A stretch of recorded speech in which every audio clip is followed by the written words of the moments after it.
जय जगन्नाथ केमिति अछंती आपण माने मु स्नेहा डेली लाइफ को आपण मानकु स्वागत। आसंतु आमे आज सुजी खीरी बनैबा। एमती नॉर्मल सुजी खीरी न, सुजी खीरीटा बहुत बढ़िया टेस्ट लगे, चाउल खीरी बढ़िया टेस्ट लागिवो। आपण माने भी एभली थरे सुजी खीरी निश्चय बनांतु। ता पय प्रथमे चलंत आमे गोटे कढ़ई बसै देबा। कढ़ई रे घियो गोटे चमच दे देबा, गुआ घियो गोटे चमच। घियो गरम होला परे आमे काजू गोटे अध मुठा मेटी पकै देछि। आपनको हिसाब रे आपण माने काजू ऐड करिवे। काजू पकै देकी ताको भाजी देबा, जेमति काजू रे हल्का गोल्डन कलर पळि आसीबो। देखिबे एतिकी हमर भाई गेला लको ताको काढी देबा गोटे प्लेट को।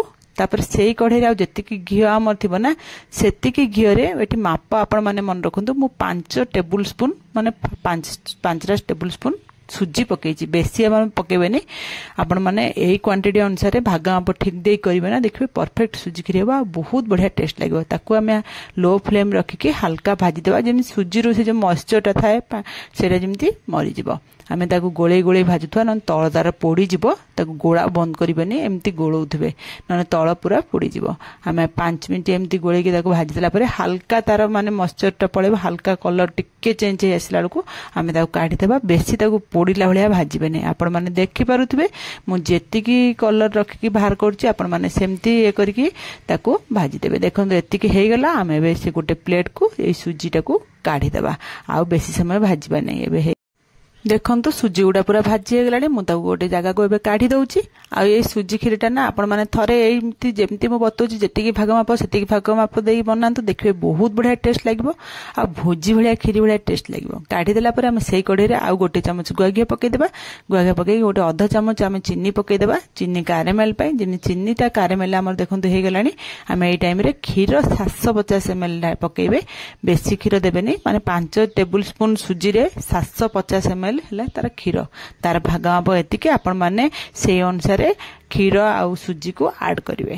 तापर पकई देकी खीर को आमे कोन करबे ना एठी गोलेबा। आउ एठी मन रखंतु आपण माने फुट्टा खीर ही देबे। गोटे अलगा जगह रे खीरटा को फुटेइथिबे, तापर ए खीर रे पकैबे। डायरेक्ट कंचा खीर खीरी केबे कलाले यूज करंतुनी, नले तळ हेटा पोडी जिवो। आउ खीरटा को पोडाया बास्ना हबो, खीरटा तळे सबळे लागि जाय। ताको खीर पकई दिछि। मोर तो ऑलरेडी फुट्टा खीर थिला, आ पैकेट खीर थिला, बेसी समय फुटे दरकार नै। 5 मिनिट फुटे देला परे मु जो भाजी के रखितले जो सुजीटा को, से सुजीटा को पकई देछि। सुजी पकई देके गोळे देबा। आ गोळे देके सुजी को खीर सहित मिसे के आउ 10 मिनिट फुटे देबा। 10 मिनिट फुटी गला परे आपण मानकु देखै दउछि। 10 मिनिट फुटिला परे एठी हम चीनी पकै देबा। चीनी आपण स्वाद अनुसार जतिकी पकेबे। एथिरे किंतु मु देबे 150 ग्राम चीनी पकैछि। आपण माने 5 टेबल स्पून सुजी नउछथि, 750 ml खीर आ 150 ग्राम चीनी पकै देबे। चीनी पकै देकी गोळी देला परे हम टे लूण पकै देबा। लूण पकेले हमर मिठार बैलेंसटा भलो आसे। मिठा जिनस टिके लूण पकेले मिठा समान भलो हुए लागे। हदे टे लूण पकै के एमती गोळे देबा। चारि साइड रे जो लागि आइथुन ता केमती कोरी कोरी बाहर कर देबा। आ ताको एमती गोळे के देखंतु एबे हमर थिकनेस हे गेलानी। हमर खीर पूरा रेडी हे गेलानी। एठी कोन करछि ना मु मिल्क मेड गोटे अधा ये पकै देछि। एठा मिठाई मेडटा आपण माने चाहिले मिल्क मेड भी पकै परिबे। पकै देके एमती गोळे देबे। गोळे देके एठी सांग सांग गैस ऑफ कर देबे। आउ फुटेबा दरकार ना, खीरी हमर ठंडा हलाल को आउरी मोटा हे जिबा। हमर एतिकी मोटारो खीरी बंद कर देबा। तापर जो काजू भाजी के रखितले ना, से काजू भजाटा को पकै देबा। पकै देके गोळे देबा। आपण मानको मु देखंतु एतिकी मोटा थिला बेले आपण माने सबले बंद कर देबे। आ गैस आउ लगै कि ताको फुटेबे ने, नने बेसी मोटा हे जिवो।